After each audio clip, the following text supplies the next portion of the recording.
1% disappoint కాదు. Fans second half ఎక్కడ 1% కూడా సాటిస్ఫై అవుతారు. ఓన్లీ ఆయన కామెడీ టైం చేస్తే మాత్రం సినిమాలో ఏం లేదు, మొత్తం డొల్లా.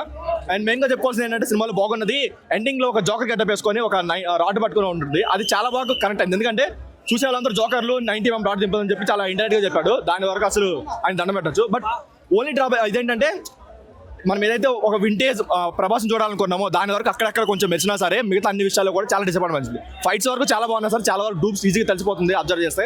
అండ్ ఇంకొకటి అసలు హర్రర్ కామెడీలో ఒక ప్రభాస్ లాంటి ఒక స్టార్ ఉన్నప్పుడు ముగ్గురు హీరోని పెట్టడమే అన్నెసరీ. వాళ్ళతో ఒక రొమాన్స్ అన్నెసరీ ట్రాక్ అన్ని వినిపించేసి చాలా చెత్తగా తీసుకున్నాడు. హీరోయిన్ మీద అనవసరం డబ్బులు వేస్ట్, టికెట్ డబ్బులు వేస్ట్, ఇది కూడా డబ్బులు వేస్ట్. అదే చెప్తున్నా, పార్ట్ 1 లోనే ఏం లేదు, పార్ట్ 2 ఏం తీసుకుంటారు? పార్ట్ 1